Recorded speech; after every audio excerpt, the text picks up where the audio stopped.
Sa dihang giordinahan ko pagkapari, ang akong mama atong last June 4 to June 22, 2004, ang akong mama maglisod nagkakita tungod sa iyang katarak. Lisod sa glakaw.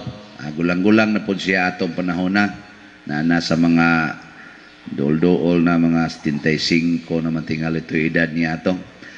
Niya, daghan kayong tao ni dool niya. Sige, wa naman akong papa to, patay naman. Sigihan yung kuno siya og dool sa mga tao. Samtang gasigi kong pa-picture-picture dito, panahon sa reception, portig yung daghanang muduol kuno niya. Moto pag uli na mos balay, nag-istorya may ingon din siya, sus, daghanag yung tao ni dool nako. Sige yun silang kanang ingon nga, hastang kabulahan gid nimong inahana ka nga nakaanak kag pari. Ikaw ra gyud, ikaw pagi taga dito bukid kayo kahugan unya imo pag yung anak na pari ana sige jud kunong daig. Siya sus naglibog na lang ko ana ko kaila tong uban sige daig nako nga bulahan kuno ko kay akong anak pari na kung say pasabot ato mga dako nagkolekta. Kana bang makakita ta og mga tao nga successful ang ato ding mahuna-huna ang ilang ginikanan. Unsa man yung mahuna-huna? Kaya pa na ginikanan, unsaon man pagtubo ana, nya mingon ta may gining pagkaumol siyang ginikanan. Kay nganong naingon ani man eh. Kay ang kahoy kuno mailhan mas bunga. Nya bunga man na sa ginikanan ng anak. Di kun unsay batasan sa anak, almost true sana nga batasan sa ginikanan. Agree, disagree. So kung ang imong anak mo suyop, ikaw sang ginikanana ka, manuyupay sa ka. Tingali, dili tingali imong gisuyop siya bo, basig sigarilyo ra, basin og kanang bino ra, sikag inom, tanduay. Pero nakuha si mong anak, yan gipasobra ag jutay, gipunan niyag siya bo. Kung himalikas ang imong anak, porting kusuga mangaway og silingan, ikaw sang ginikanan, klaro kayo, palaway po ka. Tingali dili pirmi, basig mga kaduha katulo, nya nakasaksi ang imong anak, iya tong nakopya. Kuha mo na. Nya mingo, wa pa diri, wa jud ko. Limot lang ka. Doon na gito'y nakopya imong anak. Nya kung ang imong anak himabay kayo, bisag kinsa lagi pamabdusan, ikaw sang amahana ka, bawo na ta. Ikaw wa gyud pa dir, wa jud ko nagbuhat ana. Ang ako tingin igsuon kato akong uyuan, mabay mo to. Depende, mamasangil ka. Pero ikaw gyud mo ay number 1. So na si Jesus, porti namang sikata, porti pagyod ka gamhanan, grabe na kayong iyang gahom, sikat na kay siya, nakaingon ang mga tao nga pagkabulahan sa babaeng nagsabak nimo og nagpasuso nimo. Unsa may tubag ni Jesus? Wagi siya mingon, yes, tinuod na. Ang iya hinong gitubag, bulahan hinoon sila nga namati sa pulong sa Dios og nagtuman niini. Ang iyang gisangyaw ni Kristo dili ang kasikat sa iyang mama kung dili ang batasan sa iyang mama. Unsa may batasan sa mahal nga Birhen Maria? Kanunay maminaw og magtuman sa sugo sa Ginoo. Maura ginaiya, maminaw og magtuman. Nya maura sa nagisangyaw ni Jesus. Isa tawag mo sa akong mama nga bulahan. Nganong nabulahan man na siya? Kay ang iyang gibuhat kada adlaw 24/7 sige ra gyud paminaw og tuman sa pulong sa Ginoo. Nya pulong bas Ginoo nga makig-sex si Maria og lalaki? Pulong dili. Unya ka mo pa gisultihan nato, musugot mo dili. Nya gitagaan pa jud kag bana. Mutupad og higda imong bana pero giingnan ka ayaw pakig-sex ha. Sugot mo dili. Parihara ko nas madrin, ayaw pakig-sex ha. Nya gipatupad sa pare. May unang madri, kung puslan mang dili na lang na ipag-sex, ayaw na lang migtupara. Yang pare sa mingon, dili, oy, pwede ra na. Di ba, pwede ra magtupad, pero why sex? Pwede ba, dili? Lisod, oy, ingon sila, lisod. Wa ko kasuway, pero lisod. Mut lang ha, suwayan ako gamay.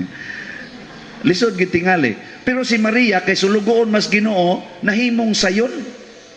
Para niya sayon kayo. Nga naman, matod pa niya sa iyang awit, sa pasalamat, iyang Magnificat, ningon siya, kay naghimo og dagkong mga butang ang Dios dinhi kanako.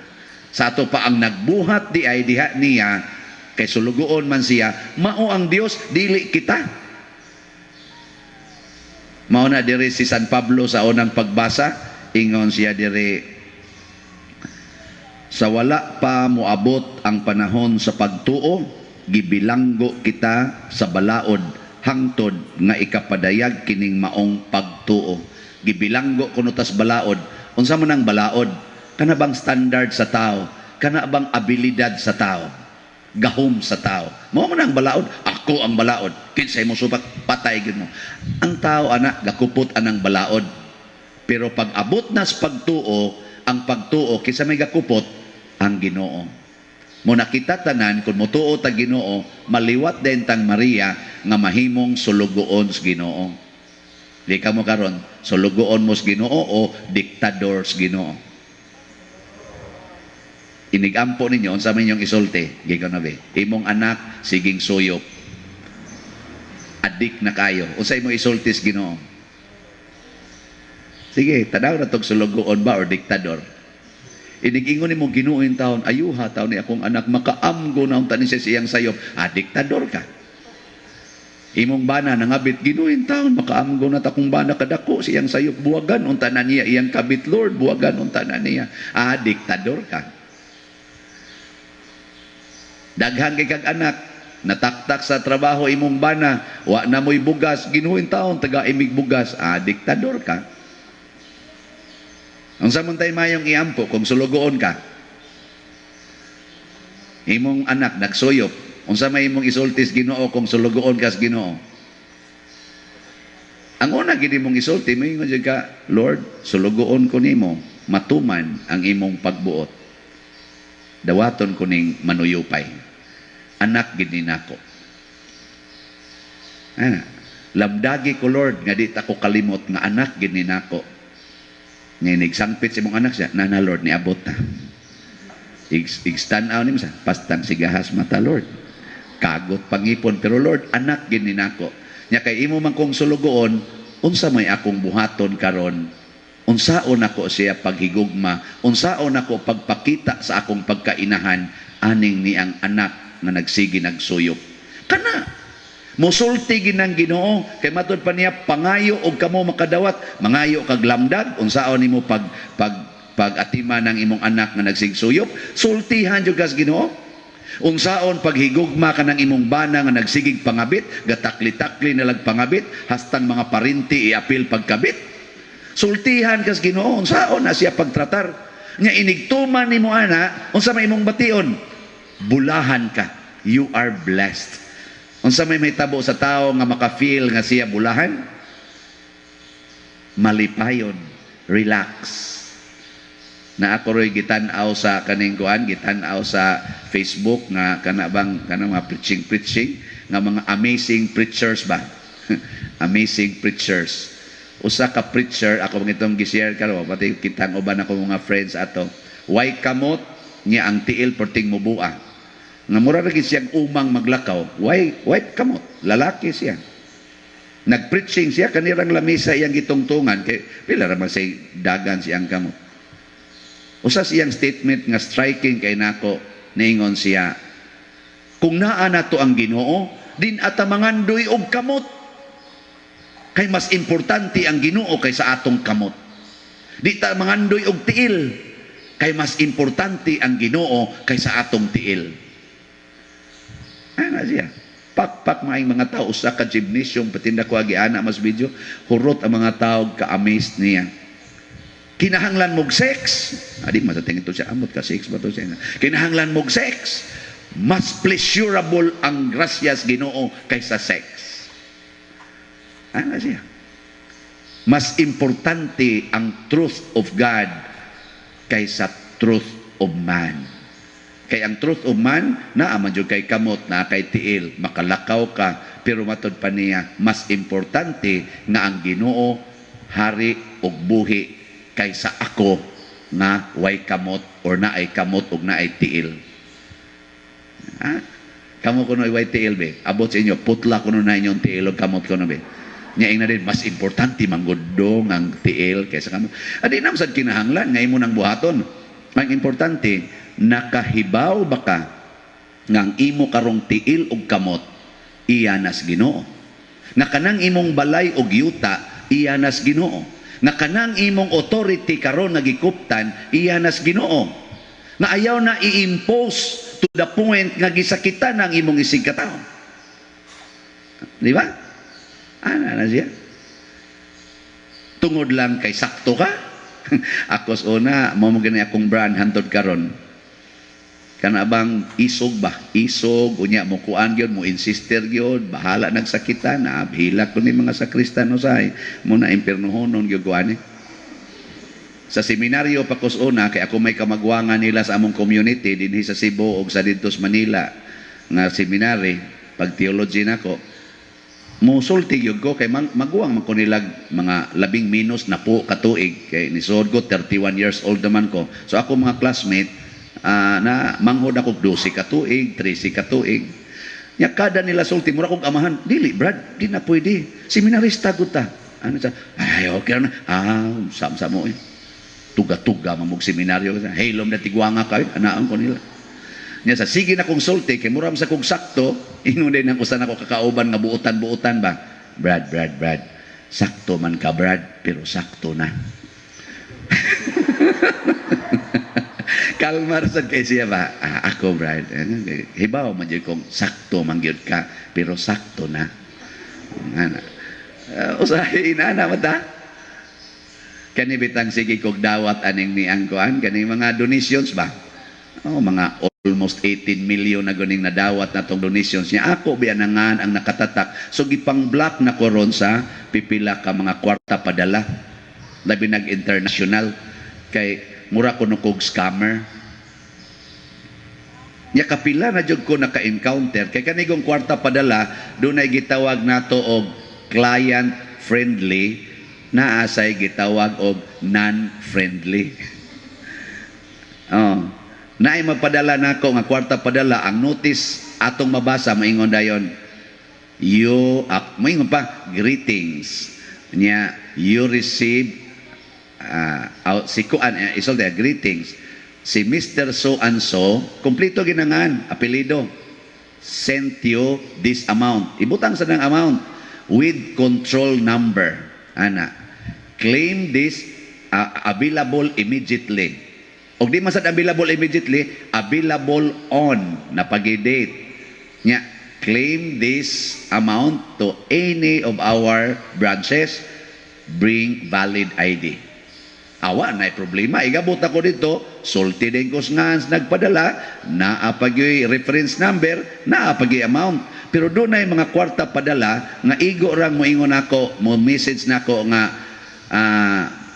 please, claim or di ganyan claim ra why please claim your kaning kuan money using this reference number, bring valid ID. Ikabot na ko dito pangayuan ko kinsa may sender ani sir naku ambot lang sa pilang may amount ani naku wa ko kibaw sa kinahanglan ani mo ihatag we.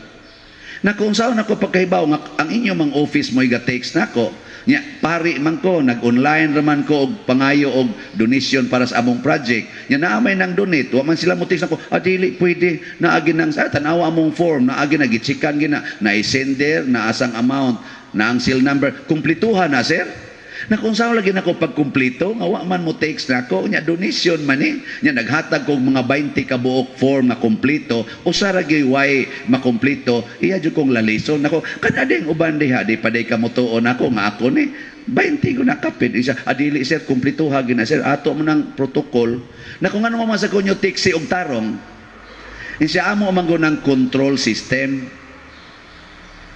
Nako inyong control system, ako na yung giskan katong usa ka kwarta padala, nako kaning niya, basahan ni. Pariha man mo ani, kwarta padala man mo. Wa din ni sila control system. Nako nagdanghag ni sila. Nganong nakahimo man sila ani padong nako, kamo di man mo kahimo. Doko dayon. Basta mauna siya, tawagi lang namong customer service. Kami man say madaot ana. Niingon ko, nagtrabaho kong mga 8 years og bangko sa una, miss. Ang amo og yung orientation is this: do not let your client go out from this office unsatisfied. As much as possible, satisfy him.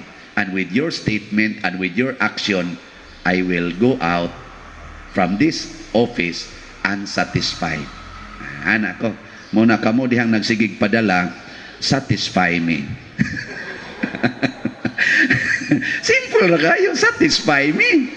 Tell me your name, tell me your number, tell me the amount, tell me the reference number, and tell me what bank and what particular kwarta padala please in town. Kay ako ra ba may pagkaburukintong gamay. Maluoy ko sa frontliner nga munas ginhawa intang panagang sa nagpaka-paka kung ba. O gusto kong muhilom dili ko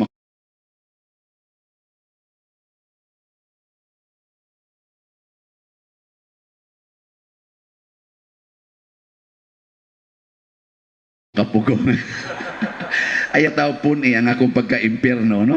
Niya iniglakaw na nako, maglingo-lingo sa ko. Buhangay nga, no? Nasulti man to nako, Lord. Luspad-luspad ko tao ko.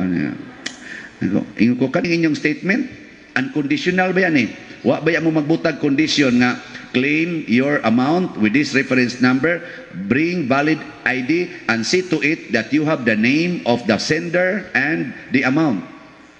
Wa ba yan mo maingon, ana?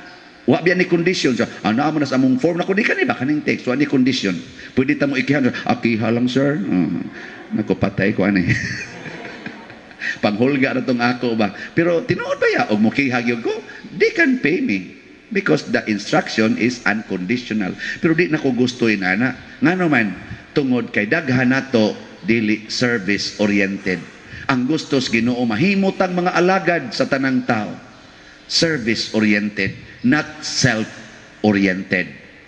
Og si Mother Mary, mauna siya, maminaw, kay kanagong mga service-oriented people, maminaw gina sila, og mutuman kay service-oriented man. Pero ang self-oriented people, di maminaw, di pagyod mutuman. Ambot kaning gawali, wa ba kani mabilong sa second category? Kamu, hay mo nabilong.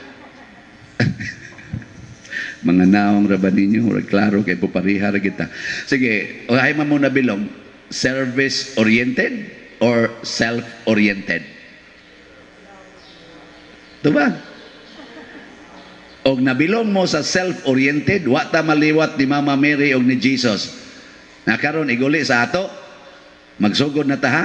Ako sa iguman aning misa, magsugod na ko. Din ajod ko manugo og sakristan. At least karong adlaw. Og makahimo ko na karong adlaw, iguman na ni akong misa, success. Di ba? Kanalay atong mission, ay nalaingon nga forever, di la sa kuana. Pero karong adlaw, I will see to it, di gyud ko manogo og sakristan. Nga gawas dito ingon na, limpyuhi dito, ano limpyuhi din eh. Ingnon ko sakristan, Father, self-oriented ka. Nako niya, huwag ka mang limpyo. Isa, parihata. Adi na lang basta dili ko manogo be saan misyon ni nato ha way sugoy karong adlaw ang masipyat impierno. Sige unya gani ang atong feeling nindot gani atong feeling iguman atong padayonon pero bati gani ang feeling afterward adi na lang to padayonon mag self oriented lang kita sayop ni Kristo sayop ni ang mahal nga birhen nindog na ta. Ato karong himuon ang atong nobinaryo. Ingka nanugo na magani ka pa diri ingon kay kang manindog ta.